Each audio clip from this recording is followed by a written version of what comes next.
He made me eat from the trash in front of his friends while they laughed. Then I won $8.7 million in the lottery. But here's what no one knows. I didn't use the money to destroy him. I used it to save him.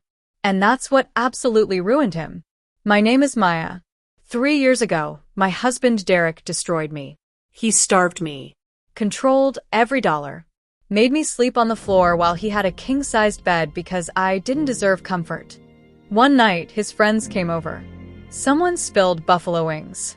Derek smiled and said, "Clean it up with your hands." I got on my knees and wiped sauce off the floor while 6 men laughed at me. That was my life. For 2 years. It wasn't my fault. I came from poverty. My dad died when I was 6. Heart attack. One moment he was teaching me to ride a bike, the next he was gone. My mom worked 3 jobs to keep us fed. By 16, I was working too. I put myself through community college waiting tables, living off used textbooks and ramen. I was 23 and exhausted when I met Derek. He was 29. Charming. A real estate developer with a BMW and a penthouse.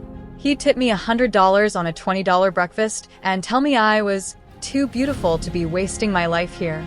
I thought he saw me. He saw a project. Someone desperate enough to believe his lies. The abuse started slow. "You're not good with money. Let me handle the finances. You don't need to work." So I quit my job. Within 3 months, he controlled everything. My bank account closed. My credit cards canceled. I couldn't buy coffee without permission. Then came the starvation. He'd eat gourmet meals while I got 1 meal a day. Sometimes nothing. I lost 35 pounds in 4 months. My hair fell out. But the worst part was the humiliation in front of his friends. I tried leaving 3 times. He found me, dragged me back, told everyone I was mentally unstable. 4th time, I had $47 hidden in a tampon box. I walked out with the clothes on my back. I lived in my car for 2 weeks. Got a warehouse job for $12 an hour. After 2 months, I had enough for a studio apartment. Just a sleeping bag and a lamp. I filed for divorce. The judge saw through his lies when I showed up 35 pounds lighter with medical records of malnutrition. I was free, but broke.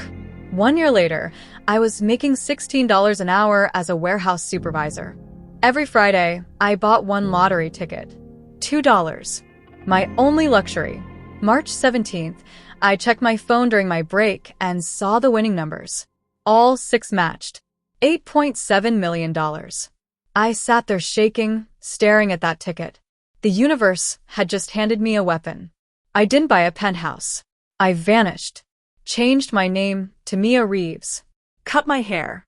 Moved cities. I hired a private investigator to find out one thing. What did Derek fear more than anything? The answer? His mother. Catherine Morrison. 72 years old. Living in a nursing home Derek refused to pay for.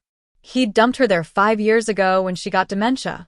She didn't recognize him anymore. Derek was relieved. One less burden. But the investigator uncovered Derek's greatest fear. Not poverty. Not humiliation. It was becoming invisible. Forgotten. Erased from people's memories. That's when I knew exactly how to destroy him. I didn't take Derek's money. I gave him mine. I created a shell company called Morrison Legacy Trust. Made it look like a mysterious inheritance from a distant relative. Lawyers contacted him. He'd inherited $2.5 million. He was suspicious but took the money. Of course he did. Here's what he didn't know. The money came with conditions buried in 47 pages of legal documents. He had to pay for his mother's top-tier nursing care. $15,000 a month. He had to visit her weekly, documented and photographed. He had to publicly credit his success to her sacrifices on social media monthly. If he failed any condition, he'd lose everything and owe back taxes on every penny spent. I was forcing him to care for the mother he abandoned, to spend time with a woman who didn't recognize him. But here's the cruel part. I paid the nursing home staff to program his mother's memory. Every week, Derek showed up, smiled for the camera, brought flowers. And every week, she looked at him and said, "Who are you?" The staff fed Catherine information about a wonderful son named Derek who visited his wife Maya in the hospital every day. They showed her fake photos I'd created of Derek caring for me. So when the real Derek visited, Catherine would smile and say, "You're not my Derek. My Derek loves his wife Maya. He'd never leave her side." Week after week, Derek would explain, "Mom, I am Derek. I'm your son. No. My Derek is with Maya. You must be confused, dear." I was erasing him from his own mother's mind, replacing him with a version that loved me. The man who made me invisible was becoming invisible himself. 6 months in, Derek was crumbling. He posted photos as required, but you could see the pain in his eyes. He looked haunted. He tried therapy. He tried explaining to friends. "She doesn't remember me. She thinks I'm married to my ex-wife." They'd say, "She has dementia. That's normal." But it wasn't normal. Every single week, the same false memory. The same story about Derek who loves Maya. I watched from the shadows. Weekly reports. Videos of his visits. I watched him beg his mother to remember him. "Mom, please. I'm Derek. You're Derek. Remember?" She'd smile. "My Derek is with Maya right now. They're very happy." He started crying during visits. Full breakdowns. The money meant nothing. He would have given it all back to have his mother recognize him once. She never did, because I made sure she never would. After 1 year, Derek was a shell. That's when I sent him a letter. The Morrison Legacy Trust never existed. Check the nursing home's private donor list. When he discovered I'd paid for everything, that I'd orchestrated every moment, that I'd programmed his mother to forget him, he lost it.